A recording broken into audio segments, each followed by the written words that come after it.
네, 반갑습니다. 오늘 날씨 참 좋은 날입니다. 동의하십니까? 전 동의를 못하겠는데 어떻게 이 좋은 날씨라고 얘기하세요? 에어컨 때문에 좋은 날씨라고 생각하시나요? 너무 더웠습니다. 그래서 가면 갈수록 더 날씨는 더워져 가고 있다. 이걸 어떻게 받아들여야지? 라는 생각을 한번 해봅니다. 여러분들은 어떻게 받아들입니까? 이게 하나님의 진노입니까? 아니면 자연현상입니까? 아니면 인간의 실수입니까? 어떻게 해석을 해야 되죠? 목사님들은 이제 자연현상이라든지 어떤 사건이 일어나면 이 문제가 하나님으로부터 온 것인지 인간의 실수에 의해서 온 건지, 그렇죠? 아니면 무엇에 의한 건지를 해석을 해주는 이런 부분들이 좀 필요하지 않을까 하는 생각을 해봅니다. 하나님의 말씀은 과거의 말씀이고 과거의 말씀이 오늘 이 시대에 무슨 의미가 있지? 라는 생각을 한번 해보는 것이죠. 분명히 하나님 말씀이라고 했습니다. 그러면 그 말씀은 오늘 이 시대에도 동일하게 저와 여러분에게도 하나님의 말씀이 되어야 하지 않을까 생각해보는 거죠. 하나님은 저와 여러분에게 과연 이 말씀이 어떻게 다가올까? 왜 많은 사람이 성경을 읽는데 골동품처럼 여기고 하나의 고전에 나와 있는 동화책 같은 느낌을 받을까? 그 말쟁이, 말꾼들, 그죠? 이렇게 언변술사들이 말하는 것처럼 말만 뻔지르게 하는 건 아닌가? 이런 생각을 한번 해보는 것이죠. 그래서 오늘 저와 여러분들이 하나님의 말씀을 보면서 과연 우리가 하나님의 말씀을 그대로 받아들일 수 있을까? 나는 목사로서 하나님의 말씀을 받을 수 있을까? 나는 성도로서 하나님의 말씀을 받을 수 있을까? 이런 생각해 보는 거죠. 하나님 분명히 우리에게 말씀을 주셨다고 그랬습니다. 모세가 모세 오경을 신명기라는 이름으로 적과 꿀이 있는 땅에 들어가기 앞서서 리마인드 해 주었습니다. 그러면 이 사건은 과거의 사건인데 그 조상들, 우리의 선조들에게 한 말씀인데 그 말씀이 곧 우리에게 했다는 말을 하면서 지금 이 말씀은 과거의 선조들에게 한 것이 아니라 지금 있는 너희와에게 말을 하는 거다라고 하면서 리마인드 시켜주고 있어요. 동의하시죠? 그래서 신명기라는 이름을 갖는 거죠. 그래서 신명기를 저는 이렇게 해석을 해봐요. 새롭게 밝은 명창, 그래서 기록한 거다. 이게 새롭게 하나님 말씀을 읽어서 우리에게 어떻게 적용이 되는지를, 그래서 과거의 모습이 아니라 현재의 모습이고 이 현재의 모습은 미래의 모습이다. 즉 연대기적으로 보면 과거와 현재와 미래가 하나님의 손 안에 있다는 것이고 오늘 저와 여러분들이 이 현장에 있는 이 자체도 이미 과거의 모습 속에서 오늘 현재에 있는 것이고 미래까지 연결된다는 것입니다. 오늘 예배는 예배로서 끝나버리고 문을 나가는 순간 다 잊어버리는 것이 우리들의 상례인 것처럼 느껴지지만 그러나 전파된 하나님의 말씀은 반드시 이루어지고 미래에 실현된다는 말을 우리는 생각해 보는 겁니다.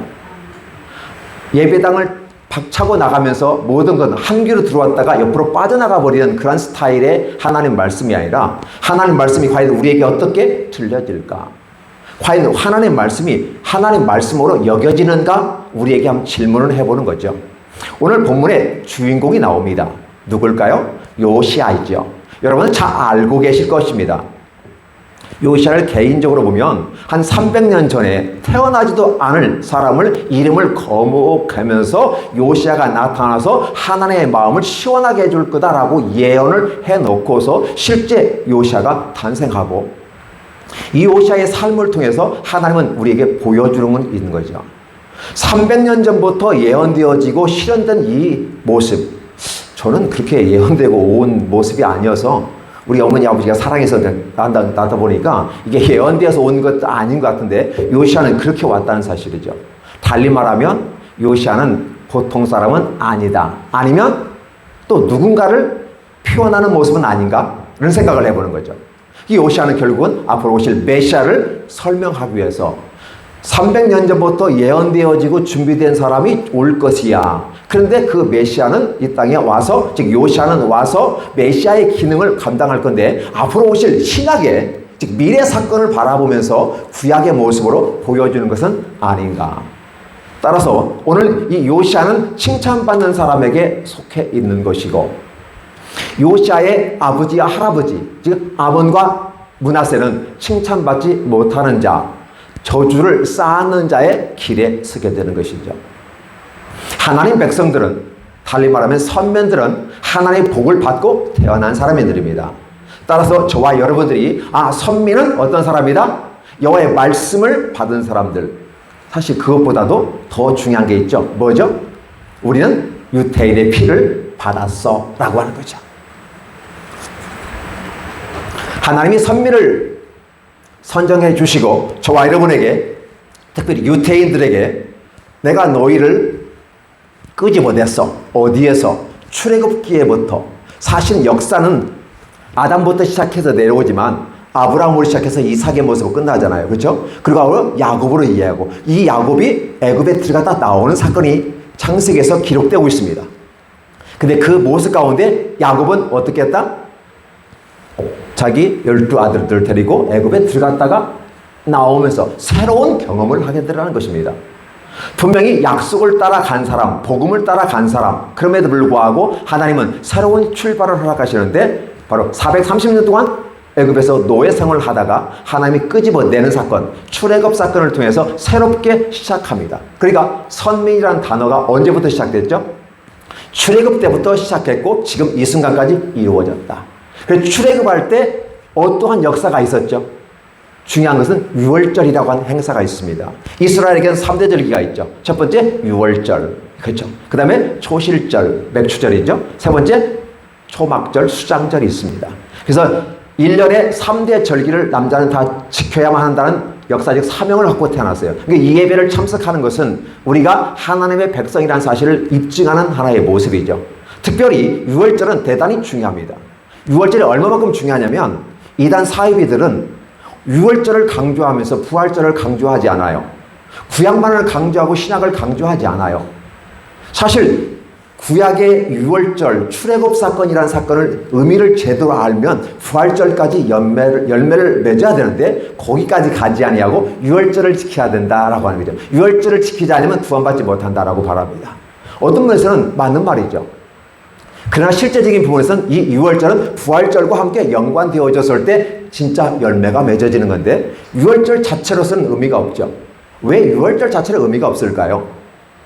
어린 양의 피를 문설주에 발라서 그 피를 본 자는 죽음의 신이 넘어가 버렸던 거죠. 그러면 이 사건은 단순한 하나의 이벤트 사건이었을까요? 아니라는 사실을 저와 여러분은 알고 있죠.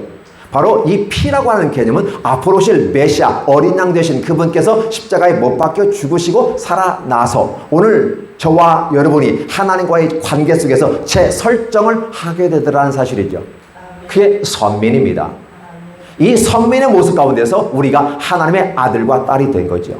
그런데 오늘 저와 여러분이 하나님의 아들, 딸로서 도대체 내가 하나님의 아들이라는 증거가 뭐지? 내가 하나님의 딸이라는 증거가 뭐지? 내가 하나님의 자녀라는 증거가 뭐지?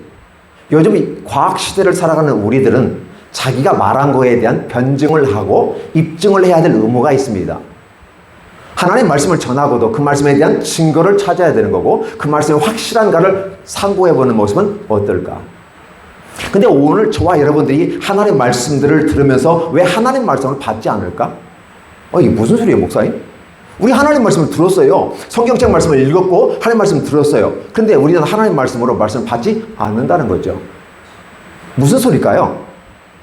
하나님 말씀으로 들었다면 그 말씀은 죽더라도 이행되어지고 시행되어야 되고 그래서 그 말씀을 따라 나는 그 삶을 살아가야 돼, 입증해야 될 모습이 있는데 우리는 입증을 하지 않아요. 하나님만 믿으면 구원받습니다. 예, 하나님 믿는 것은 구원으로 연결되기는 하지만 하나님을 믿었다고 완벽한 구원에 이루어진 것은 아니라는 거죠. 인생이라고 하는 것은 작게 말하면 인생이지만 크게 말하면 역사라고 볼 수 있죠. 그 역사, 인생은 바로 과정의 모습이고 그 과정 속에서 우리는 제한된 삶을 살아가면서 무엇을 해야 되는가? 입증을 해야 돼요. 기독교인들이 오늘 저와 여러분들에게 욕을 얻어먹는 모습으로 보여지고 목사로서 심히 불편합니다. 내가 목사라고 명함을 내면 다 피해가 버려요. 도망가 버려요. 그래서 목사라고 안 하고 저 사회복지사입니다라고 하면 또 이게 다 모여드는 모습을 봐요. 그만큼 목사부터 시작해서 하나님의 백성이라고 자부하는 사람들이 하나님의 말씀과 관계없는 삶을 살더라는 거죠. 구약에서는 어떻게 살았죠? 우리는 선민입니다. 라고 말하는데, 말을, 즉 하나님의 백성으로서 율법을 지키고 준행하는 사명을 통해서 내가 하나님의 선명을 입증을 해야 되는데 입증을 하지 않아요. 하나님의 말씀을 교묘하게 이용합니다. 그러면서 나는 하나님의 백성이라고 말하면서 하나님의 말씀을 지키지 않고 하나님의 말씀을 믿지를 않아요. 그래서 예수님께서 이 땅에 오셨을 때 바로 바리새인과 서기관과 율법사들, 그렇죠? 그들에게 질타를 하면서 그들과 전쟁을 선포하는 걸 볼 수 있어요. 그러면 저와 여러분들에게 지금 오늘 제목이 뭐였습니까? 축복을 받는 자라는 거고 저주를 쌓는 자라는 부분이에요. 그렇죠? 축복을 받는 자는 누가 축복을 받아야 되나요? 그래도 쉽게 말해서 하나님 말씀이 그러라라고 하면 그렇고 아니라라고 하면 아니라고 그대로 받아들여야 되는데 우리는 그 말씀 받아들이지 않는다는 거죠. 그럼 받아들이면 돼요. 오늘 본문에 요시아는 할아버지 므낫세가 55년에 통치했죠. 아버지가 2년을 통치해서 57년의 모습 가운데서 그 증조 할아버지 히스기야가 종교개혁을 통해서 토대를 만든 새로운 영적인 뜻방을 쌓아놨는데 그 57년의 과정 속에서 그 아들 손자가 완전히 싸그리 뭉개버린 것입니다. 마치 이번에 홍수가 나서 제방이 무너져서 마을을 덮쳐서 싹 쓸어버리는 것처럼 쓸어버리는 거죠. 영적인 대홍수가 일어나게 되는 것이고, 그래서 이스라엘이라고 한 나라는 벌써 없어져 버렸고 북이스라엘은 없어졌잖아요. 남유다만 렘넌트, 남은 자라고 하는 부분 속에서 있었는데 그 남유다마저도 57년의 과정 속에서 싸그리 뭉거뜨려 본 것입니다. 근데 재미있는 것은 북이스라엘은 그러려니 시작합니다. 시작부터 여로보암이 시작해서 3대 정책을 통해서 악한 길로 걸어갔다는 사실은 분명한 사실이 되면 시작부터 잘못됐고 끝도 잘못된 것이 북이스라엘이에요. 그래서 가장 북이스라엘의 위대한 왕이 있었죠. 어떤 위대한 왕일까요? 오므리 왕가의 아합 왕들. 그 아합 왕이 하나님 보실 때 가장 극악한 모습으로 표현됐고 결국은 그로 말미암아 수없이 개혁을 시도했지만 결국은 그들은 멸망했다. 그들은 멸망했다는 거예요. 그런데 문제는 뭐냐면 렘넌트라고 하는 남아있는 남유다는 어떨까요? 남유다만큼은 희망이 있어야 하지 않을까요? 열지파가 그랬다고 해서 주변의 사람들이 그랬다고 해서 우리는 숫자도 작은데 따라가야 될까요? 그래서 따라가고 있더라는 사실이죠. 자기 정체성이 분명하고 내가 하나님의 아들과 딸이라는 정체성이 분명하다는 개념은 하나님 말씀을 지키고 그 말씀을 읽고 준행하는 삶이었기 때문에 내가 흔들리지 않아야 되는데 주변에 열지파가 그랬어요. 이웃에서 시리아가 그랬어요. 바벨론이 그랬어요. 애굽이 그랬어요. 우리도 왕을 세워주세요. 이런 모습 속에서 흔들리고 있더라는 사실이죠. 우리가 하나님의 백성은 하나님의 백성의 정체성이 필요한 거죠. 이 시대를 살아가면서도 헷갈리는 게 있어요. 목사로도 헷갈리는 게 있더라고요. 과연 나는 하나님 말씀을 전파하면서 너는 이 말씀이 하나님 말씀으로 믿어지니? 저한테 질문을 합니다. 그러면 그 말씀을 따라 너는 준행할 수 있겠어? 라고 얘기하는 거죠. 왜냐하면 요시아 같은 경우는 하나님 말씀을 그대로 준행합니다. 거기 있는 산당 제사장을 다 헐어버리고 제사장을 죽여버리고 해골을 대단 위에서 불사르고 예루살렘으로 돌아왔더라. 엄청난 거대한 역사를 지금 외형적인 부분 속에서 다 해버린 거예요. 솔로몬이 정략 결혼을 통해서 외교 정책을 쓰고 산당들을 자국 내에 배치하였고 1000명이 되는 그 수많은 여인들을 위로하기 위해서 종교를 인정하게 되는 것이죠. 그래서 세운 산당들이 부지기수예요. 한번 세워진 것은 허물기가 어렵죠. 그래서 사실은 아사도 어렵고 여호사밧도 히스기야조차도 산당을 완벽하게 헐어보지는 못했어요. 근데 요시아는 완벽하게 다 싹 쓸어버렸습니다. 어떻게 쓸었습니까? 남유다뿐만 아니라 북이스라엘까지 올라갔어요. 북이스라엘 여로보암의 3대 정책 중에서 2개의 벳아웬 우상의 집이 있었죠. 베델과 단. 거기 있는 거 다 쓸어버리는 거죠. 그러면서 베델의 선지자가 예언했던 그 말씀을 그대로 요시아 때 그대로 응답이 되면서 외형적인 산당들을 다 없앱니다. 바알, 아세라, 1월 성신, 몰렉신, 하나님이 가정이 여기는 것들, 가증한 신들, 잡신들이라고 그러죠. detestable gods, detestable sins, 그런 것들에 대해서 요시아가 다 쓸어버렸는데 요시아는 하나님의 사람이라는 사실을 입증을 하잖아요. 뭘로 입증을 할까? 그가 입증하는 것은 하나님의 말씀을 들었어요. hil기야라는 대제사장이 어떻게 보면 57년 만에 쌓였던 먼지를 툭툭툭 털어버리고 성경책을 갖고 왔어요. 그건 율법서라고도 말하고 제사장 문헌이라고 말하는데 어떤 서신이든 관계없어요. 중요한 것은 여호와의 말씀이 기록되어 있고 요시아가 이 말씀을 듣고 회개를 하는 것입니다. 비싼 로브, 왕복을 찢어버렸어요. 양복도 조금 비싼 건 아니지만 그래도 좀 찢으려면 아깝죠. 하나밖에 없는 양복인데 찢기 그렇잖아요. 물론 왕이니까 왕복이 많으니까 찢었다? 그 개념은 아니죠. 하나님 말씀을 듣다. 이게 50여 년간 먼지 쌓였던 이 성경을 툴툴툴 털어버리고 와서 서기관이 읽어주니까 그 말씀을 듣는 순간에 무릎을 꿇어버렸어요. 그리고 회개하기 시작했어요. 그러한 것을 입증하기 위해서 자기 자신은 옷을 찢어버렸습니다. 그리하고 자기의 관원들 있죠. 관원들을 모아놓고 하나님의 말씀을 듣게 했고 우리가 어찌할 것인가를 물어봤죠. 내가 가는 대신 너희들이 내 대신 가서 훌다 여선지자에 있으니 가서 묵으러 와라. 하나님은 이 사건에 대해서 어떻게 여기냐면 훌다 선지가 이렇게 얘기죠. 너를 보내는 왕에게 가서 말을 하기를 네가 내 말을 들었고 그 말씀을 준행하고 그래서 네가 내 말을 들었기 때문에 나도 네 말을 들어줄 거야 라고 하면서 축복을 하는 거죠. 요시아 왕에게는 축복을 주시지만 이스라엘 백성과 그 지역에 이 땅에서는 재앙을 내린다는 말씀으로 함께 하는 거죠. 똑같은 한 나라의 왕과 백성이 있으면 복을 받으면 같이 받고 저주 받으면 같이 받아야 하지 않을까요? 근데 왜 요시아는 축복을 받고 그 땅과 남유다 땅과 그 백성들은 저주가 내렸을까? 재앙이라는 말을 디제스터스가 하는데 그게 바로 뭐예요? 나라가 멸망한다. 남유다가 멸망한다는 사실입니다. 여러분 기억해 주세요. 남유다 백성에게 가장 큰 소망이 뭘까요? 예루살렘 성, 약속의 성이잖아요. 하나님께서 저 예루살렘, 그 하늘에 있는 예루살렘 성을 본따서 만들었다 할 정도로 그런 신성시하는 예루살렘 성, 그렇죠? 그 도시 시티잖아요. 그리고 예루살렘 성전이 있어요. 하나님이 얼마나 열받았으면 이 예루살렘을 부셔버릴 것이고 성전마저 부셔버릴 거다라는 사실이죠. 그러니까 예루살렘 성에 있는 하나님을 보지 못하고 외형적인 예루살렘을 바라보았고 성전을 바라보면서 그 성전의 주인이신 하나님을 바라보지 아니하고 성전 건물에만 치장했다는 사실이죠. 그렇죠? 이러한 모습 가운데서 있었기 때문에 이러한 모든 모습을 요시아가 다 싹 쓸어버렸다는 사실이에요. 외향적인 부분이 다 쓸어버린 겁니다. 그리고 목상, 아세라 목상을 다 태워버렸고 석상은 부셔버리는 것이고 그렇죠? 기본적으로 철로 만든 것 같으면 어떻게 될까요? 불 가운데 진하게 가져가다 녹여버려서 없애버리는 거고 이런 외향적인 걸 다 했어요.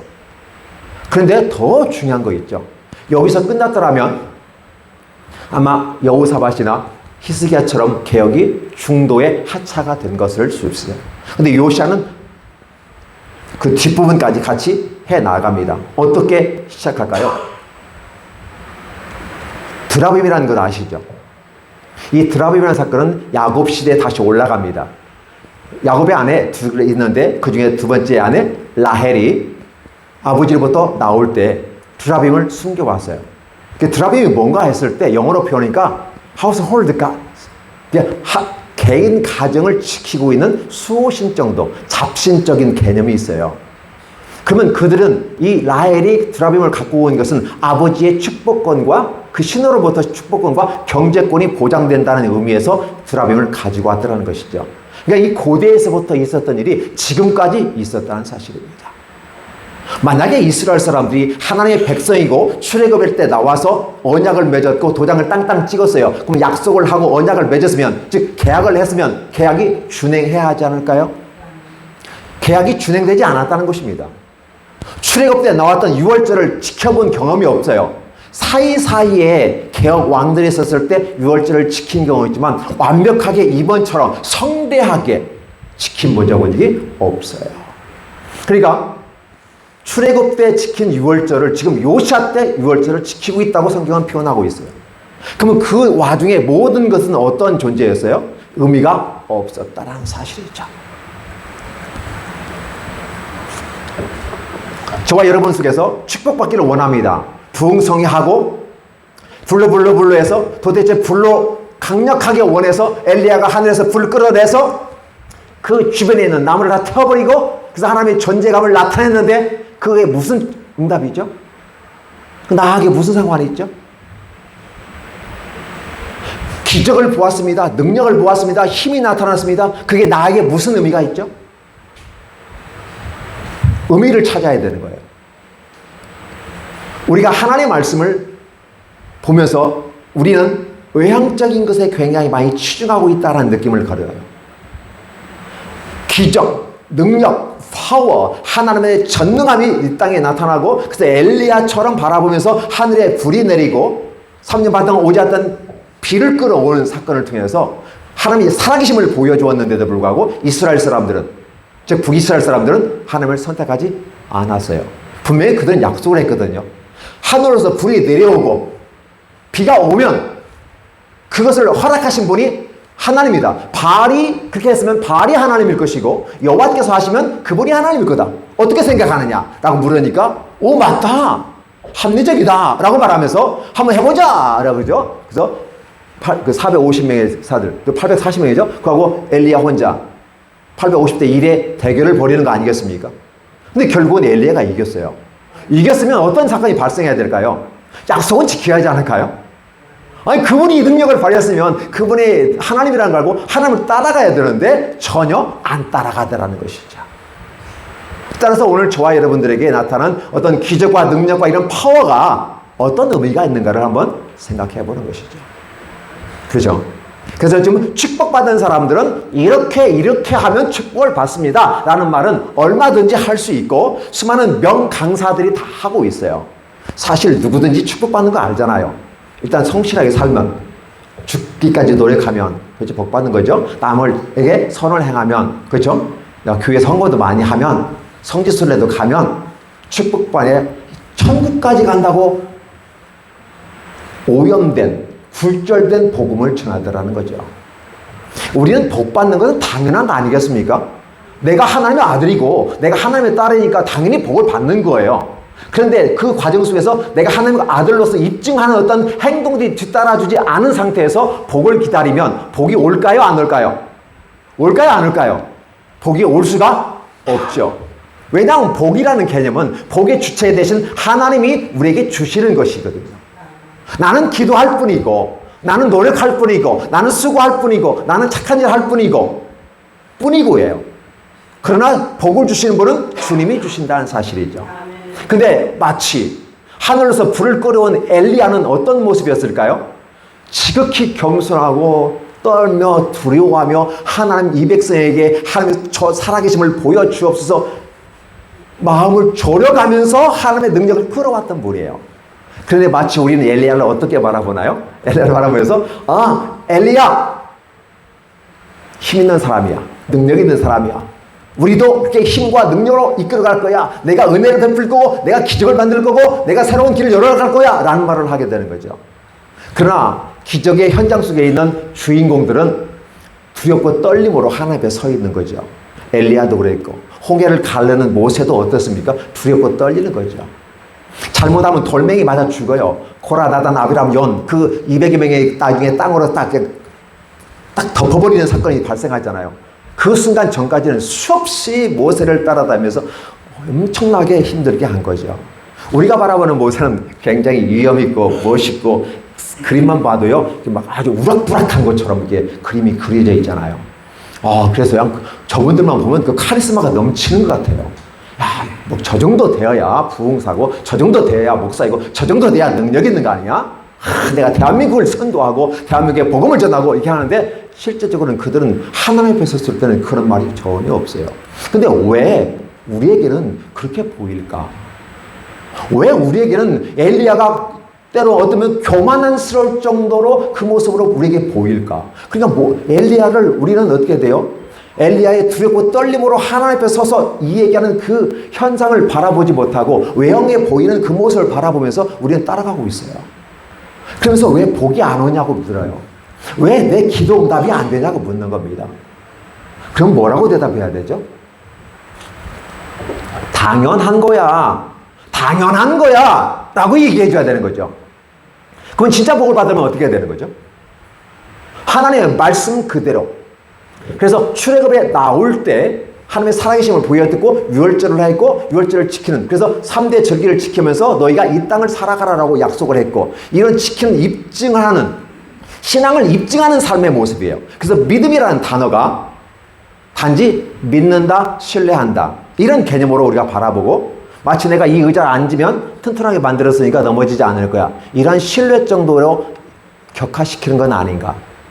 하나님이 우리에게 주신 믿음은 피스토스라는 말을 쓰는데, 그게 어떤 의미냐면 바로 신실함이 동반되었을 때 믿음이 함께 나타나는 거죠.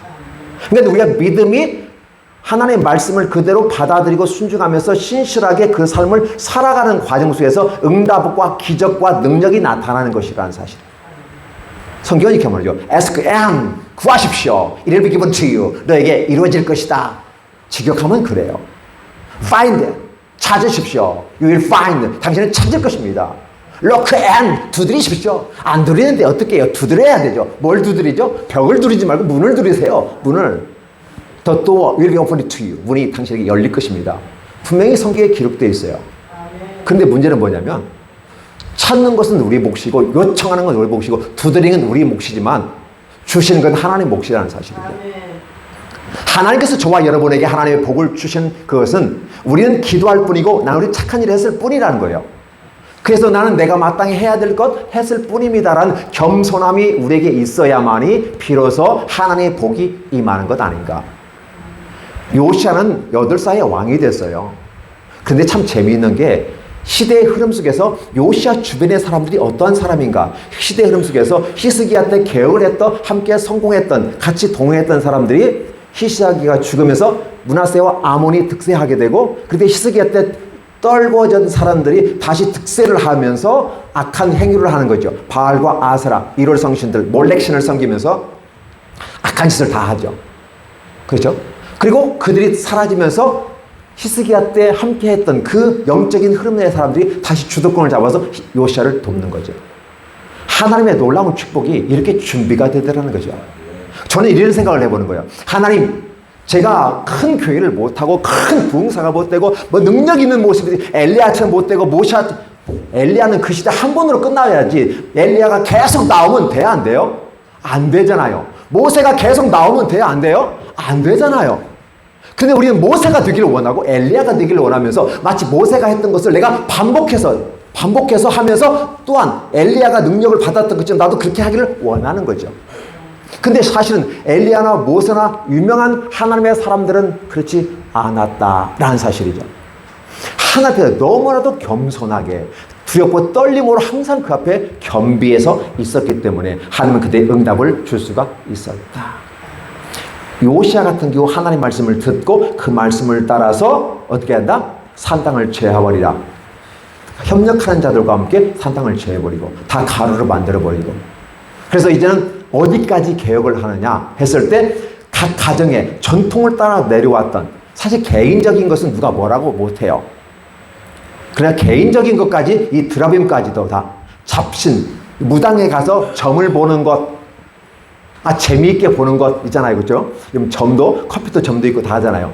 그런 그 자체가 어떻게 된다? 요즘엔 재미로, 게임으로, 유의적인 걸로 감당하지만 사실은 그게 그렇지 않다고 주님은 얘기하는 것이죠. 신접한 자, 무당과 함께 있는 자, 드라빔 같은 더럽고 추악한 것들, 이러한 것들에 대해서 이제 세부적인까지도 그 가정에 있는 그 부분까지도 다 개혁을 했다고 표현하고 있는 거죠. 진정으로 우리에게 오실 메시아는 어떤 메시아였을까? 바로 요시아가 그렇게 한 것처럼 우리의 메시아 예수 그리스도께서는 개혁을 하는데 겉만 개혁하고 겉만 어떻게, 그래서 눈에 보이는 가시적인 것만 하는 게 아니라 바로 미시적인 차원에서 우리 심령에 있는 것까지 다 부셔버리더라는 거죠. 그래서 우리의 개혁을, 그래서 우리가 진정으로 복을 받는 것은 무엇일까를 생각해 보면, 우리들의 마음의 생각들을, 우리 빌립보서에 이 말했죠. 너희의 마음에 하나님의 소원을 두고 행하신다. 그렇죠. 그러면 하나님의 소원을 두고 행하시는데 사실은 우리의 마음이 있잖아요. 마음은 어딘가요? 우리의 생각의 좌수 아니겠습니까? 결국은 우리 보이지 않지만 우리의 생각 속에 이미 하나님이 계시더라는 거죠. 근데 그 속에 우리는 뭘 담가 두고 있을까요? 하나님의 소원을 따라 움직이고 우리에게 주신 보안을 찾아내는 것. 그 부활이라고 하는 개념은 뭐예요? 하나님과 그의 보내신 자 예수 그리스도를 찾아 나가는 것, 이것이 바로 뭡니까? 능력이라는 거죠. 그래서 첫 번째 우리에게 하나님께서 숨겨진 보화는 바로 그 보화입니다. 하나님과 그의 보내신 자 예수 그리스도, 독생자, the one and only one, 하나밖에 없는데 유일하신 분이다라고 말해서 그분 독생자라고 말하면서 그분을 믿는 것이죠. 그래서 인간이 인생을 살아가면서 가장 복 터진 사람은 예수님을 믿는 것이고 그분을 경배하는 것이라는 사실이죠. 두 번째 복 받은 것은 어떤 걸까요? 하나님께서 에덴 동산에서 아담과 하와를 쫓아낼 때 아담에게 한 말씀이 있죠. 무슨 말인가요? 한 말이 그 말이에요. 바로 이마에 땀을 흘려서 먹고 살아라. 이마에 땀을 흘려서요. 이마에 땀을 흘린다는 말은 단순히 노동한다는 개념을 넘어서서 뭘까요? 경제권을 잡고 가라. 그럼 이 시대의 경제를 잡고 가려면 어떨까요? 직업을 가져야 하지 않을까요? 그 직업을 통해서 경제를 활성화시키고, 그렇죠? 경제를 부흥시켜서 내 아내와 내 자식들을 먹여 살리는 이러한 모습이 복이 아닐까요? 축복이 아닐까요? 수고하고 노력해서 얻는, 그래서 국방력을 강화시키고 경제력을 강화시키고 외교력을 강화시켜서 오늘 저와 여러분에게 안녕을 보장할 수 있는 것, 멋있는 거 아닌가요? 근데 돈 벌면 뭐해요? 돈 벌면 뭐해요? 같이 먹어줄 사람이 없는데. 연세 들어서 나이 든 분들이 가장 외로운 게 뭐냐면, 돈이 없는 것도 외로움이지만 돈이 있는데 같이 나랑 밥 먹어줄 사람이 없다는 거예요. 심각하잖아요. 진정한 복이 뭐냐? 돈이 많아서 문제가 아니라 나하고 밥을 같이 먹어줄 사람. 그러니까 이게 뭐 비싼 밥, 비싼 거 아니어도 그냥 물에 밥 말아서 김치, 그 고추에서 돼지장 고작해서 시골스름의 무엇을 먹더라도 같이 먹어줄 사람이 있는 게 행복한 거니까. 이런 부분이 필요한 거죠. 같이 밥을 먹어줄 사람. 그게 누구예요? 작게 말하면 아내가 되는 거고 남편이 되는 거 아니겠습니까? 그리고 함께 있는 자녀들이 되는 것이고, 좀 확대해보면 친구들이 있는 거죠. 그럼 이런 것들이 사실 우리에게 보배가 아닌가? 도대체 하나님께서 우리에게 주시는 복은 무엇일까? 하나님 복 주옵소서, 축복하여 주옵소서. 도대체 그 복이 어떤 복이 와야 내가 복 받았다고 말하는가? 그렇게 복을 많이 받았던 사람들한테 쫓아가서 물어보면 도대체 무슨 복을 받았습니까? 하면 대개 어떤 복을 얘기하나요? 연세 드신 분들은 건강의 복을 얘기할 거고, 병든 사람은 경제, 그렇죠? 뭐 건강한 모습이고, 그다음에 돈이 없는 사람들은 경제가 회복되면 복 받았다고 말하는 것이고, 짝이 없는 사람은 결국 어때요? 짝을 찾으면 복 받았다고 하는 거 아닐까요? 또 그 돈도 있고 짝도 있는데 아기가 없어. 아기를 갖고 싶은데 아기를 가질 수도 없어요.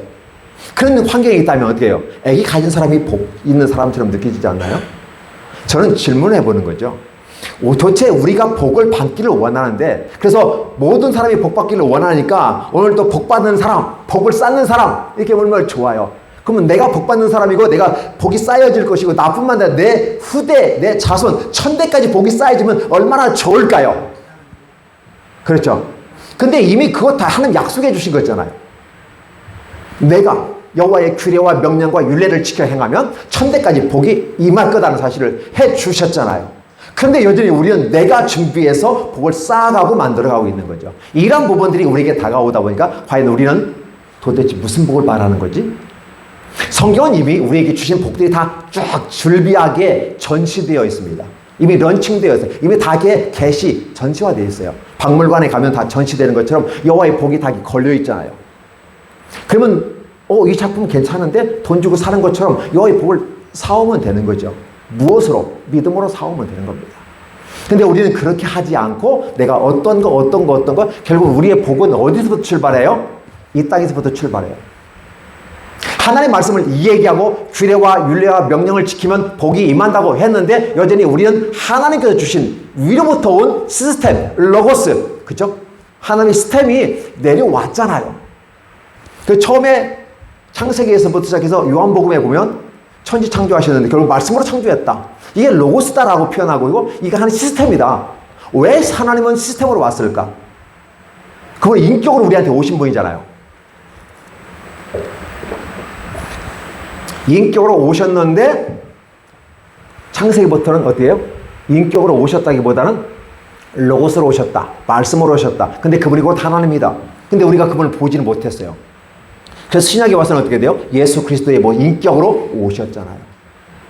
그러면 결국은 과거나 현재나 미래의 사건 속에서 하나님은 지속적으로 움직이는 거고, 출애굽 때 얻어졌던 그 놀라운 축복들, 유월절 지켰던 이 모든 것들을 지켜나가면 그대로 이게 복이 될 거다라는 사실을 알려주면서 요시아 때 완벽하게 회복하는 그 모습으로 가면서 마지막 메시아 오시기 직전에 최고의 개혁왕으로 서 있는 것이죠.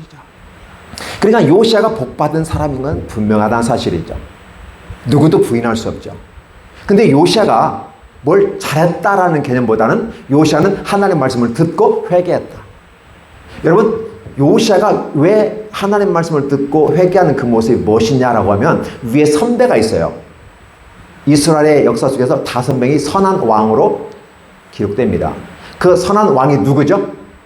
다윗이 선한 왕이 돼요. 나단 선지자가 다윗에게 우리아의 아내를 처하고 그를 죽인 사건에 대해서 딱 지적하는 순간에 다윗은 그 자리에서 무릎을 꿇어버리고 내가 죄인입니다. 무릎을 꿇었어요. 그러니까 2차조차 변명하지 않았어요. 누구는 변명했죠? 누가 변명했어요? 에덴 동산에서 처음부터 변명했잖아요. 하나님께서 만든 저 여자가 내게 해줄 거. 그죠? 하나님께서 만든 저 뱀이 내게 그랬고, 핑계하기 바빴어요. 자기는 잘못 없는데, 제가 그랬어요. 나는 아무 잘못 없어요. 자기 주제가 파악이 안 돼요. 자기 인식이 안 된 거예요. 죄를 짓고도 자기 인식이 안 되는 거예요. 그러니까 어떻게 돼요? 내가 내 자신 인식이 안 되는데, 내가 하나님의 자녀라는 정체성이 없는데 내가 어떻게 복을 받을 수 있냐는 거죠. 그래서 우리가 진정한 복을 받는 방법은 뭐냐 했을 때 자기 인식을 하는 거죠. 요즘 상담계에서 많이 뜨는 말들이 자기 인식하라, 자기를 객관화시켜서 얘기해봐라라는 거죠. 자기 중심적으로 생각하지 말라는 거예요. 그래서 이렇게 나갔을 때 그러면 그거를 뭐라고 그래요? 교회에서는 믿음의 정체성을 가지고 너 자신을 통제하라, 컨트롤하라. 조절과 통제를 통해서 너 자신을 이끌어가고 주도해가라. 프로이드 같은 이 말을 하잖아요. 자연인을 갖고 있는 자아가 있는데 그것은 인간의 욕정을 따라 가는 거야. 리비도를 따라, 성적 욕망을 따라 움직이는 거야. 근데 초자아가 그걸 조절하면 너는 멋있는 사람이 될 수 있고, 조절하지 않으면 너는 동물 같은 삶을 살 수밖에 없어 라고 얘기하잖아요. 근데 그게 어디서 나온 거예요? 성경에서 온 거예요. 프로이드가 초자아를 얘기하지만 성경은 이미 믿음의 정체성을 갖는 사람들, 즉 출애굽 때 선별해서 선민으로 선택했고 계약을 통해서 피의 언약을 맺었잖아요. 가장 무서운 게 이 죽음의 언약이잖아요. 피를 흘려서 그 피를 보고 피를 본 사람은 살잖아요. 무슨 피? 어린 양의 피, 곧 예수 그리스도의 피라는 사실을 우리는 알고 있죠. 과거의 사건이지만 미래 사건과 함께 연관성을 갖고 있는 거죠. 우리는 과거, 현재, 미래도 나누지만 하나님은 과거, 현재, 미래가 아니라 과거도 현재이고 현재도 현재이고 미래도 현재예요. 그래서 시간을 우리가 바라보면 시간이 연대적인 시간이 있고 카이로스적인 시간이 있어요. 우리는 과거, 현재, 미래만 바라보는 중심으로 있어요. 근데 하나님은 카이로스적인 시간이 있기 때문에 지금 아브라함에게 계시는 하나님은 오늘 저와 여러분에게 함께 계시는 거고, 우리 미래의 사건에도 우리 자손만대에도 여전히 그들과도 함께 하신다는 사실이죠. 근데 우리가 이해가 안 되는 거예요. 아니 어떻게 하나님은 그렇게 계시냐고. 있을 수 없는 거 아니겠어? 근데 지금 하나님은 아브라함과 같이 계시면서 아브라함에게 복음을 주신 하나님은 오늘 저와 여러분에게도 복음을 주시는 거고, 그에게 복을 주셨던 분은 오늘 저와 여러분에게 복을 주시는 거예요.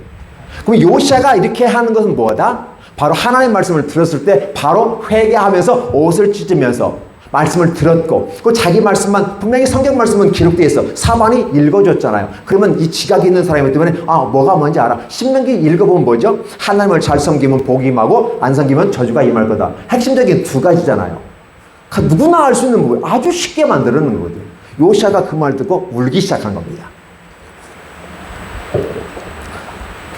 따라서 요시아는 자신의 믿음을 입증한 거예요. 자신의 믿음을 입증하기 위해서 뭐 야단밥석 하는 거 아니에요. 엘리야 시대 때 자신들의 믿음을 입증하려고 깽가르치고 장구치고 별짓을 다 하잖아요. 하루 종일 막 했는데도 안 돼. 엘리야가 조롱인 말로 너의 신이 잠자는 거 아니니? 좀 깨워봐 좀 그냥 숫자도 많으면서 뭐 하니? 이렇게 하는 거죠. 하다 안 되니까 뭐 하죠? 막 칼로 자기를 막 긋잖아요. 피를 막 내고 그래도 응답이 없었다는 거죠. 이런 모습을 이렇게 우리 자신을 표현하려고 하다 보니까 응답이 없는 거죠. 근데 엘리야는 어떻게 돼요? 가서 무릎 꿇고 두 무릎 사이 얼굴을 쳐박고요. 이게 얼마나 힘든 자세인지 아시죠? 확 고개를 쳐박고 하나님께 기도하는 거죠. 그리고 그분 한 번 기다렸어요. 죽기 살기를 기도하는 거죠. 850명이 못한 걸 나 혼자서 해야 되잖아요. 내가 한다고 생각하면 불가능한 일이죠. 하나님, 차라리 죽이세요. 나 죽이세요. 이게 그 기도는 어떤 기도일까요? 엘리야의 강력한 기도를 풀어내는 그 기도는 어떤 기도일까요? 마치 십자가의 앞에서 예수께서 감난에서 기도할 때 하나님 할만하면 이 잔을 좀 옮겨주시지 않을래요? 생각하는 건 이게 말로는 쉬운데 직접 죽을 거 생각하니까 힘든 것 같아요. 그러면서 얘기하면서 뭘 해요? 이 잔을 옮겨달라고 하잖아요. 그 이 잔을 옮겨달라는 기도가 엘리야의 기도라고 생각하는 거죠. 여러분 동의하세요? 그 기도는 성경 안 써 있으니까 몰라요. 그러나 성경을 전체적으로 보라보면 그런 부분이 보이지 않겠어요? 죽기 살기를 기도하는 거예요. 오직 하나님만이 살 길이라는 사실을 엘리야가 그의 삶을 통해서 입증하는 거예요. 그러니까 기도했다는 게 중요한 게 아니라 기도를 어떤 식으로 그가 기도하면서 어떠한 마음이 하나님께 올라가느냐가 결정되는 거죠. 그러다 보니까 그 모습 속에서 결국은 불의 역사가 나타나는 거죠. 능력이 나타나는 것이고, 우리는 뭐만 봐요? 외향적인 것만 봐면서 와 저러니까 엘리야는 위대한 거야, 모세는 위대한 거야 라고 말하지만 사실 그들 하나님의 죽기 살기로 매달리는 거죠. 그때 저 자신이 부끄러운 때가 많이 있어요. 너는 목사인데 과연 죽기 살기로 하나님께 매달려 본 적이 있냐? 저한테 질문 한번 해보면 죄송스럽게 그지 없어요. 하나님이 다 귀를 작게 해주시고 그래 장학금까지 받으면서 공부를 했는데 길을 열어주시지 않을까요? 그런데 전혀 그것과는 관계없이 현실은 이끌어가면서 하나님이 인도하는데 순종하고 따라갔더니 하나님이 또 길을 열어주시더라고요. 열어주시는 대로 가는 거죠.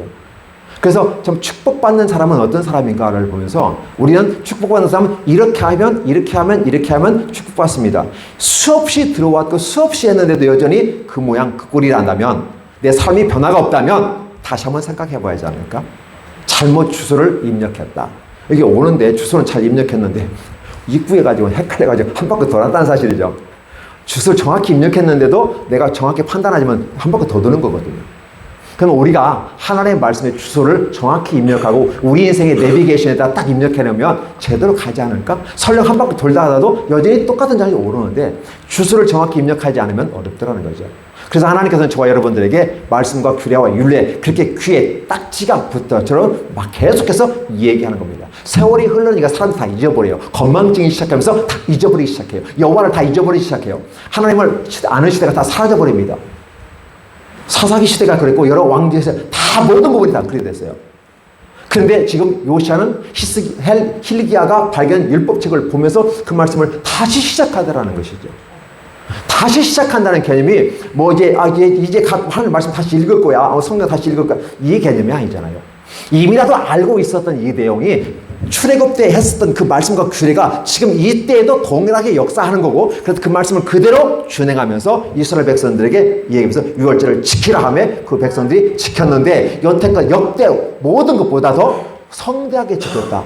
북이스라엘에서 하지 못했던 것, 남유다에서 못했던 것, 이제 요시아 때 했다라는 말이 오늘 이 본문에 기록되어 있는 걸 보죠. 지켰다는 말이, 그러면 이 유월절을 지켰다는 말을 어떤 행사 치루었어, 이 개념으로만 봐야 될까요?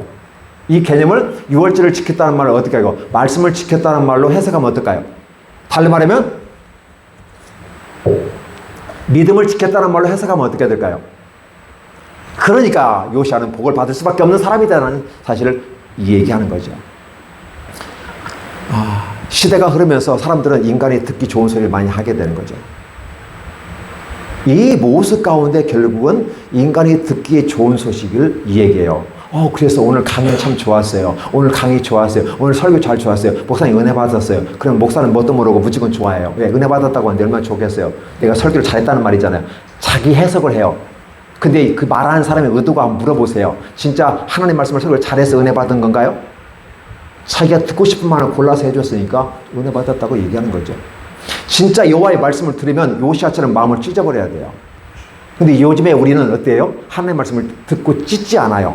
애통해하지 않아요. 형제 어찌할꼬 하는 말이 우리에게는 없어요. 이런 부분 속에서 무슨 복을 얘기하냐고. 복을 받을 준비가 안 돼서 복을 달라고 하면 하나님 참 민망하지 않을까. 예수님께서 봤을 때 막 이렇게 달려오잖아요. 그러면 하나님 민망히 여기셨다. 하나님 부끄럽다. 하나님 보셔도 주님이 보실 때도 부끄럽게 여기는 거예요. 그럼에도 불구하고 주님은 사랑이 많으시니까 치료도 해주시고 그런 멋있는 모습을 보여줬는데 진짜 부끄럽지 않을까? 근데 문제는 대단히 중요한 것은 이방 사람들은 그렇다 치더라도 하나님을 믿는 사람이 나는 어떤가라는 다시 질문을 스스로에게 한번 던져보는 건 어떨까? 그래서 저 자신이 이제, 이왕이면 목사님 큰 교회, 아니면 큰, 기도원, 아니면 큰 사업체. 되게 다 큰 것만 요구하는 것 같아요. 하나님이 작은 사람이라도, 작은 목자라도, 이자만이라도 남기는 사람이 되면 좋지 않을까요? 하나님 그 일이라도 성실하게 감당할 수 있도록 도와주시되, 하나님 편에서 하나님의 마음에 합한 자가 되면 좀 좋겠습니다. 이런 기도를 드리는 사람은 거의 없어요. 그냥 우리 집 잘 되게 해주시고 우리 아들 딸 대학 잘 가게 하시고 실장가 잘 가게 하시고 미래가 팡팡 열리고 경제가 쫙 열려가지고 하나님 영광을 위해서 이렇게 열심히 일했는데 하나님이 내 이름도 내주시 어디가 바벨론으로 가고 있잖아요. 대를 쌓고 우리 이름을 넣고 높이 돼서 그렇죠? 다양하게 해석할 수 있는 요소가 있지만 결국은 자기 이름을 내더라는 거죠. 이러한 사람들에게 복은 요원한 것이죠.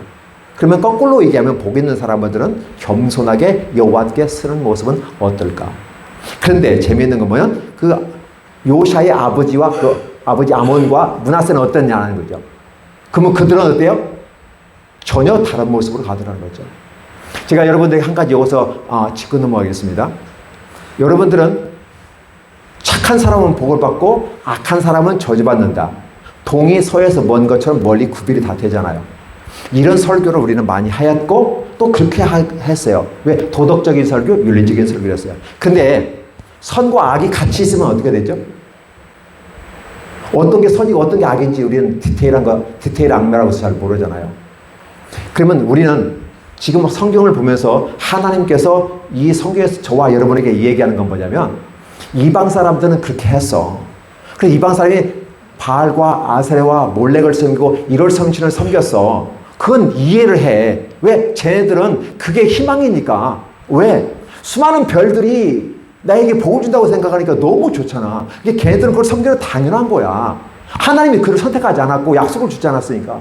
그러니까 어떻게 돼요? 지푸라기도 잡는 심정으로 하지 않겠어? 걔네들은 괜찮아.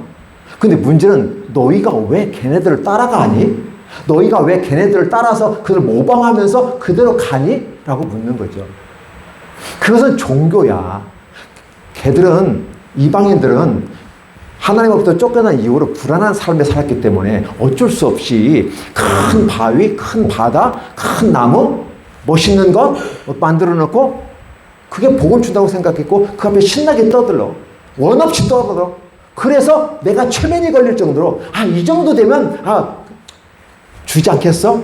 라고 자기 만족에 의해서 기도 응답이 되었다고 생각하고 내려오더라는 거죠. 근데 너희는 아니야. 너희는 작은 목소리로 해야 돼. 저는 예수님을 보면서 어떤 걸 느끼냐면 그분은 목소리 큰 소리 내지 않았다고 그랬어요. 그때 당시 마이크가 없으니까 마이크 쓸 필요가 없겠죠. 예수님은 자분자분 말씀을 하신 것처럼 저는 느껴져요. 근데 문제는 자분자분 말씀하셨는데 이 자분자분 말씀하신 이 역사 속에서 기적이 나타나고 능력이 나타나고 뒤집어진 역사가 나타나죠. 와, 대단해. 키도 작고 별 보려고 흠모할 만한 것도 없는데 어떻게 그의 능력이 있을까? 그게는 하나님의 권위, 오소리리가 있었고요. 파워가 있었고, 그렇죠? 얼마이티 전능함이 있었고. 근데 그거는 외형적인 부분에서 멋있지 않았어요. 근데 그분이 하나님의 아들 독생자이기 때문에 힘이 있었는 거죠. 근데 우리는 약하고 부족한 것을 쳐다보지 않고 강력한 것만 바라보면서 복을 받. 그러니까 어떻게 보면 X손으로 이제 엇갈려가는 느낌을 안 받는다. 그런 생각을 해보는 것이죠.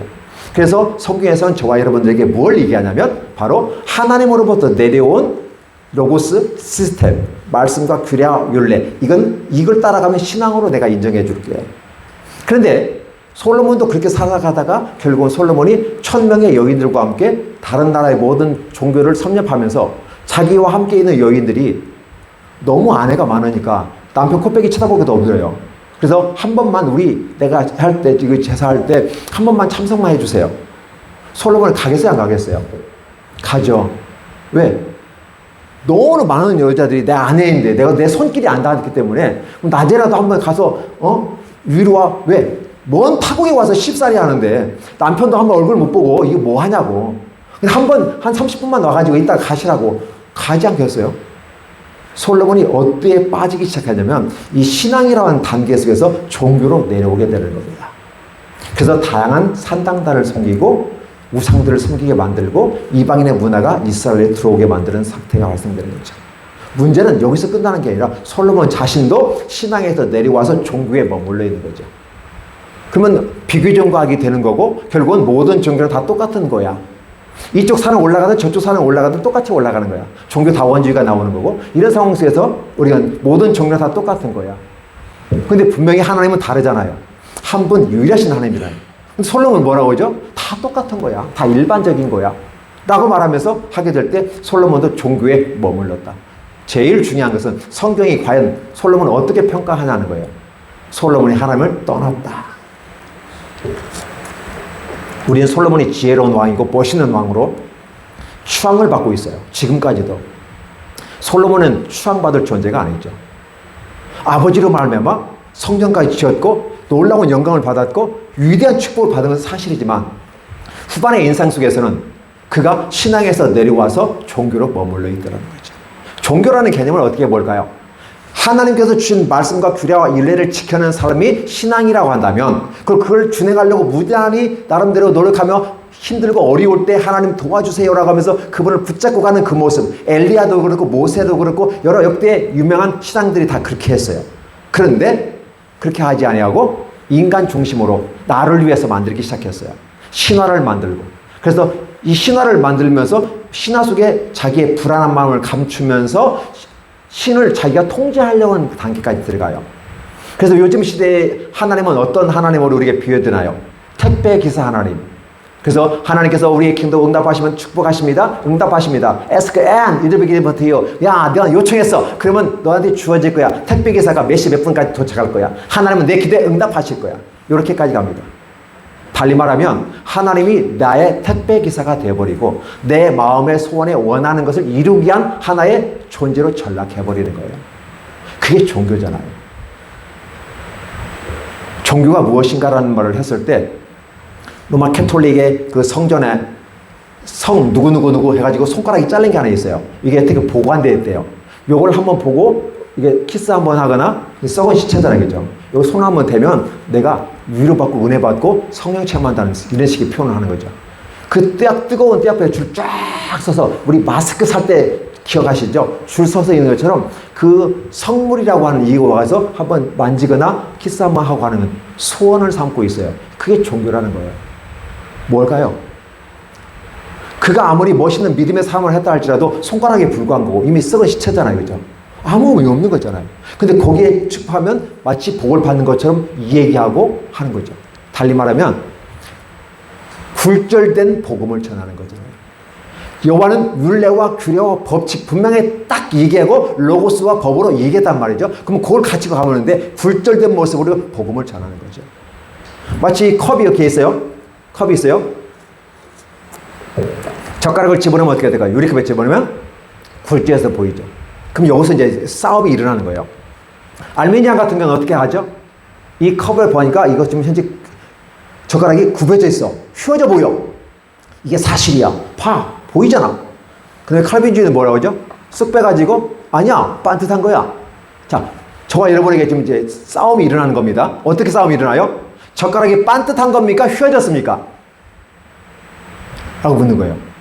그러면 일반 학문에서 말하는 것은 오감각에 의해서 하는 것 때문에 분명히 볼 때는 휘어져 보였어. 그러면 이것도 사실이야. 그러니까 이런 부분은 틀린 거 아니야. 라고 말하는 거예요. 굴절된 모습을 갖고 가는 거죠. 근데 하나님은 딱 빼보니까 반듯한 거야. 하나님의 말씀은 항상 고다요. 역사관대 일직선의 역사관을 가지고 가는 것처럼 하나님은 반듯한 걸 원하거든요. 근데 우리의 눈에는 굴절된 모습으로 보여요. 학문을 할 때 오감각으로 입증되는 것은 진리로, 일반적 진리로 인정합니다. 근데 우리가 보는 것이 이렇게 굴절돼 보이는데, 휘어져 보이는데, 이게 마치 진실인 것처럼 얘기하면 아닌 거죠. 굴절돼서 그렇게 보이는 거예요. 그러면 우리가 이 땅을 살아가면서 굴절된 모습으로 이 세상을 바라보는 거죠. 아, 복에 대한 개념도 굴절된 모습으로 얘기하는 거죠. 이게 진짜를 바로 가르쳐 주지 않고 가짜를 얘기하면서 이 얘기하니까 어떻게 돼요? 이단 사이비가 되는데 심각하게 하면 이단 사이비가 되는 거고 적절하게 하면 애매모호하게 되는 거죠. 그래서 그 애매모호한 게 종교라는 거예요. 그러면 저와 여러분들이 과연 내가 복 있는 사람이라는 개념을 갖고 갔을 때는 어떻게 할까? 그냥 내 생각과 내 경험과 내 지식과 이런 거 다 내려놔 버리는 거죠.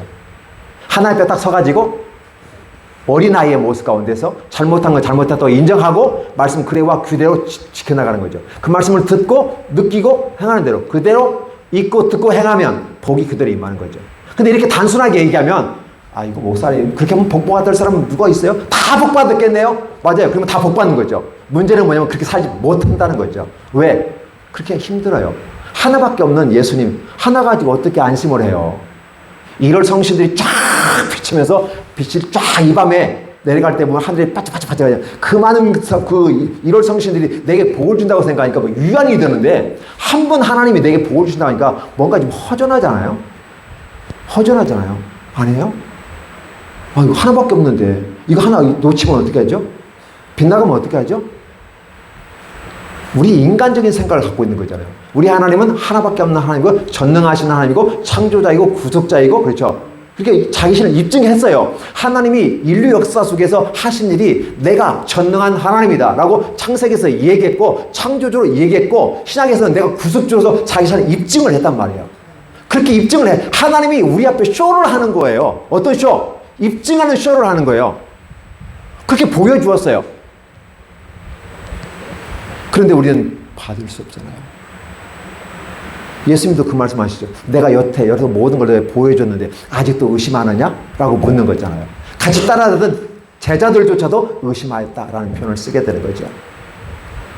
그러면 우리가 기본적으로 정리를 하게 되면 복 받는 사람은 어떤 사람이냐? 그냥 말 그대로 단순 무식하게 단순 무식하라면 또 질이 떨어지는 것처럼 느껴지는데 단순 무식한 게 아니죠. 하나님께서 말씀하시는 그대로 진행하고 단순하게 나가면 그 복이 됩니다. 근데 그게 우리가 원하는 수준이 아니니까 내가 원하는 그 기준치에 안 도달하니까 이걸 지워버려요. 치워버리고 하나님 잠깐만요. 하나님 잠깐만 저기 창고에 좀 들어가 계시다가 이쪽에다 나오세요. 내가 원하는 수준에 한 다음에 그때 나오세요. 하나님 인정을 안 해요. 그러면서 복을 받겠다고 하면 어렵지 않을까. 그래서 중요한 것은 복은 누가 주시는 거죠? 목사가 복을 주나요? 부흥사가 복을 주나요? 복 주는 건 하나님이라고 그랬어요. 부흥사는 매개체로서 하나의 뭐랄까요?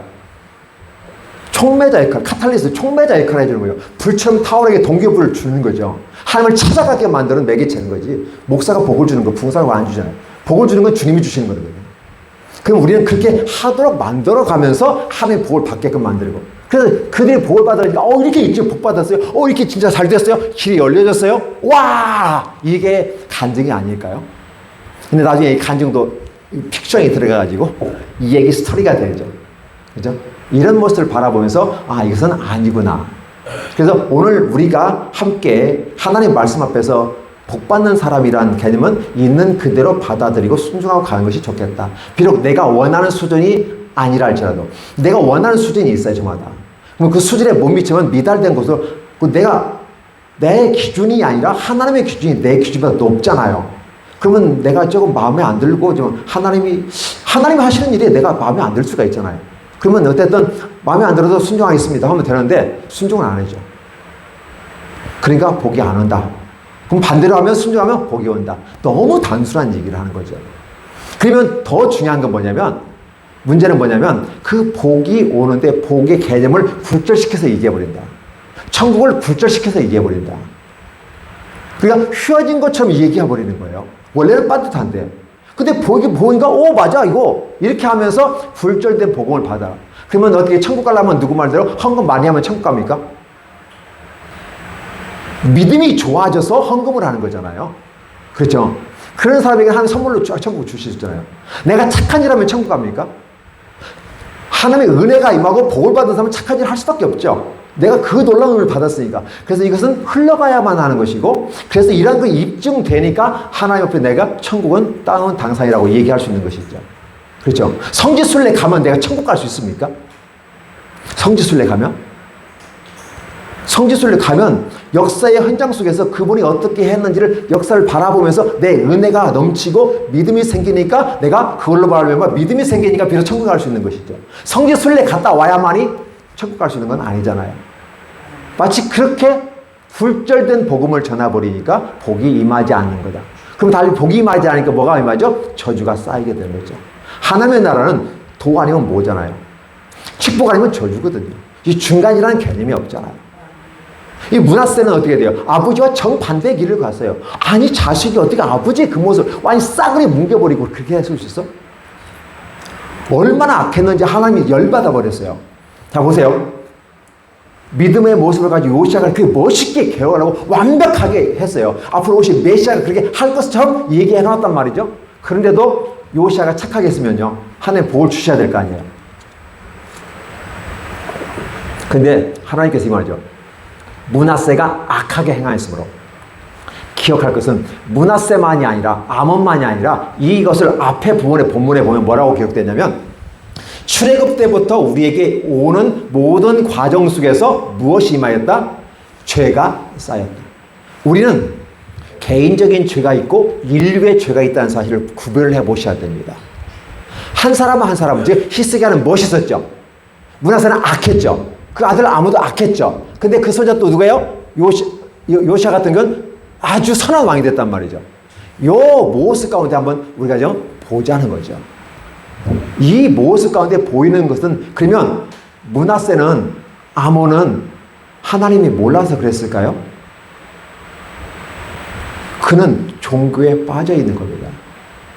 되게 북이스라엘의 모습을 바라보면, 자 한번 기억해 보세요. 여러분 성경을 쭉 읽어보면서 한번 덮어가 볼게요. 여기 앉아있는 분들은 성경을 읽으셨고 무슨 말하면 다 알아듣잖아요. 다윗이 멋있는 왕이라는 사실 인정하시죠? 솔로몬이 실수했어요. 솔로몬이 실수했죠. 뭘 실수했죠? 우상 숭배하고 산당들을 만들어 놓고 하잖아요. 그래서 결론적으로 솔로몬 하나님 떠났다고 딱 판정돼요. 솔로몬 지옥 간 거잖아요. 그러다 보니까 하나님께서 솔로몬 때 나라를 쪼개버리려고 작정하셨는데 딱 보니까 다윗이 옆에서 있잖아요. 다윗 때문에 나라를 쪼개지 못했어. 왜? 자식이 망가지는 거 보면 아버지가 좋아할까요? 좋아하지 않죠. 왜? 이 얘기가 왜 나오냐면 하나님 나라에서 다윗이 옆에 있다는 거예요. 그러면 지금 역사 속에서 자기 아들 솔로몬이 나라가 쪼개어지면 다윗이 그렇게 슬퍼할 걸 분명히 보니까 하나님이 이 아들 솔로몬 때의 나라를 쪼개지 않고 그 솔로몬의 아들 때 쪼개버리잖아요. 므낫세와 여로보암을 나눠주잖아요. 그렇죠?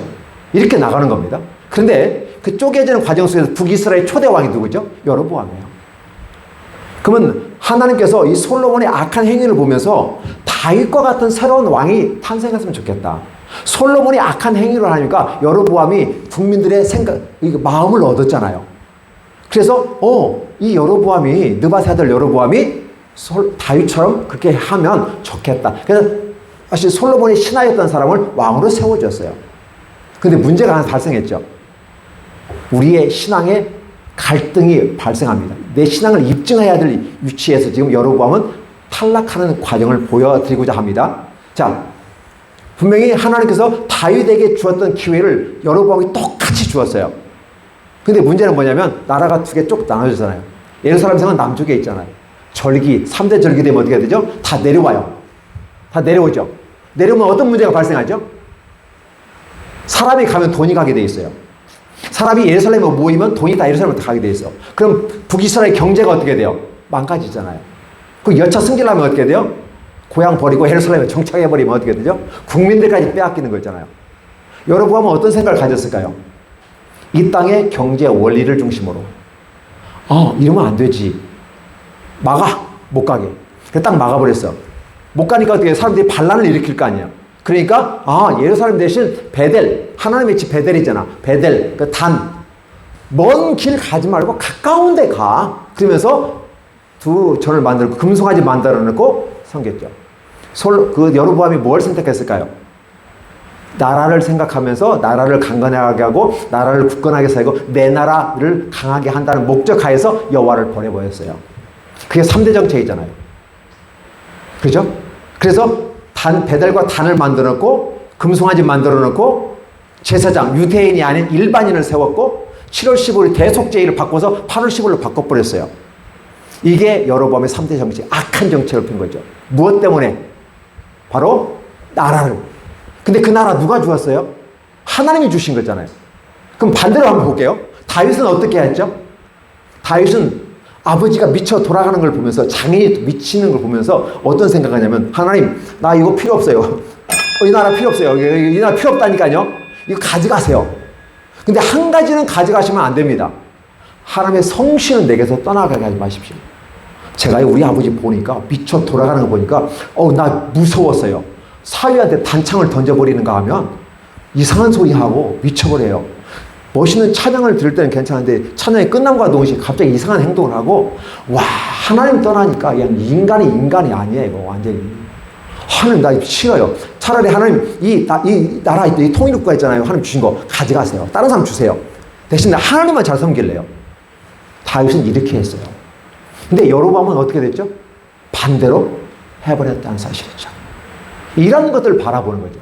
그러면 결국은 다윗은 복받는 사람이고 여로보암은 저주를 쌓는 사람이다라고 생각해보지 않을까요?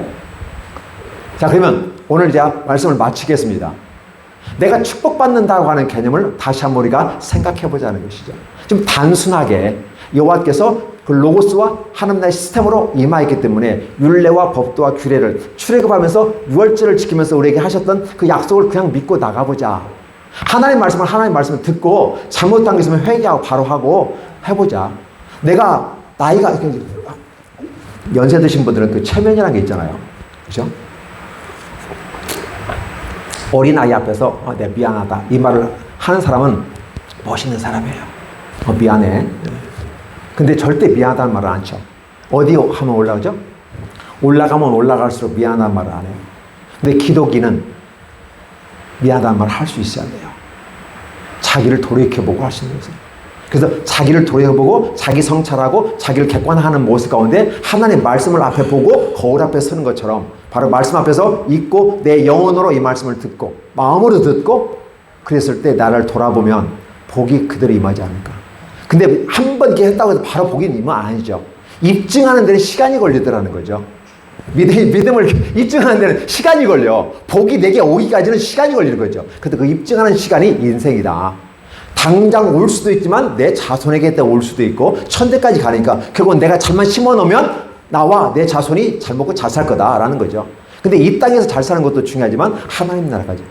그래서 사실 우리가 칭찬을 받는다는 개념은 믿지 않는 사람들에게서 이 생에서만 칭찬받는 데 목적이 있잖아요. 근데 우리는 칭찬받는다는 개념은 이 생에서도 칭찬받지만 저 하나님 나라에서도 칭찬받잖아요. 근데 우리 성공자들이죠. 더블로 받을 수 있는 거잖아요. 진정한 칭찬을 받는 사람은 누구인가를 하면 우리가 생각해보는 시간이 됐으면 좋겠고, 저주를 쌓는 사람들은 그 사람들이 아주 선천적으로 나빠고 아니면 성격이 괴팍해서 물론 그런 부분도 있죠. 결론적으로는 그렇게 보이니까. 그러나 그들에게는 악함이라는 개념이 어떻게 되냐? 종교에 빠진 게 악함이었어요. 그럼 여러분들은 이렇게 얘기할 겁니다. 종교가 뭐가 악해? 종교는 좋은 거 아니야? 그러나 종교는 하나님과 정반대에 서는 입장이에요. 선이 여기 있고 악이 여기 있어요. 그럼 다 구별해요. 근데 종교와 신앙이 딱 붙어 있으면, 선과 악이 붙어 있으면 구별이 돼야 한대요. 종교와 신앙은 구별이 안 됩니다. 종교의 틀 속에 신앙이 들어있는 것처럼 우리는 설명은 하지만 같이 있으면 구별이 안 돼요. 종교인이나 신앙인이나 거기 아니야? 라고 얘기하죠. 므낫세는 종교인이었어요. 솔로몬도 종교인이었어요. 그러면 우리는 신앙인으로 가야 될까요? 그래서 기독교인은 이제 시작하는 종교인인 거죠. 다른 종교와 비교해서 종교인이니까. 그럼 어떻게 우리는 신앙인이라는 개념은 기독교인을 넘어서서 비로소 그리스도인이라 칭할 때 그때 그리스도인 이 단계에 들어가는 거죠. 그러면 그 그리스도인 기독인들은 하나님 앞에 기도할 때 당연히 응답이 이루어지고 하나님 나라가 임하지 않을까, 이런 생각을 해보게 되는 것이죠. 그래서 저와 여러분들께서 축복받는 자는 누구인가, 기본적인 것은 이미 다 들었으니까, 그래서 좀 한 단계 우리가 업그레이드 된 상황에서 축복받는 것은 여호와의 말씀을 준행하는 자가 복을 받는 거다. 단순하게 읽고 듣고 행하면 그 말씀에 나 삶을 비교해보면 복을 받는 거고, 그렇지 않고 이 신앙을 따라가지 아니하고 종교 생활에 머물러 있으면 우리는 저주를 받을 거다. 저주를 쌓는다. 마치 므낫세와 아몬처럼. 그러면 결국은 뭐냐면 하나님의 마지막 때는 요시야 그렇게 했는데도 불구하고 하나님이 역사의 현장 속에서 정리하는 순간이 있었죠. 그러니까 어떻게 해요? 네가 그렇게 했을지라도 남유다를 내가 버리겠다. 예루살렘도 버리겠고 성전도 버리겠다. 그러면 게임 끝난 거 아니겠어요? 결국 왕정제도가 무너져 버리는 거예요. 진정한 왕은 누구다? 여호와 하나님이다. 인간이 스스로 왕 노릇하고 있을 그때는 결국은 재앙이 많았다. 근데 여호와께서 왕이 되시면 우리는 축복의 길로 걸어갈 수 있는 것이고, 그래서 그리고 신앙의 길로 가는 것이다. 근데 우리가 왕이 되고 우리 중심의 인간 문화를 만들어가면서 나온 이런 종교는 결국 우리가 복을 받을 것 같이 느껴지지만 복 받는 것이 아니라 우리를 망치는 그런 모습을 머물러 있다. 따라서 나는 어디로 탈출을 해야 되는가? 종교에서 탈출해서 신앙으로 가자. 달리 말하면 인간이 만든 어떤 전통과 문화 속에서 벗어나서 이제 하나님의 말씀을 중심으로 한 단계 점프잉 하는 그런 모습은 필요하지 않을까? 선택은 우리의 몫이지만 그렇게 선택을 한다면 하나님 반드시 복을 주실 줄 믿습니다. 네, 기도하겠습니다.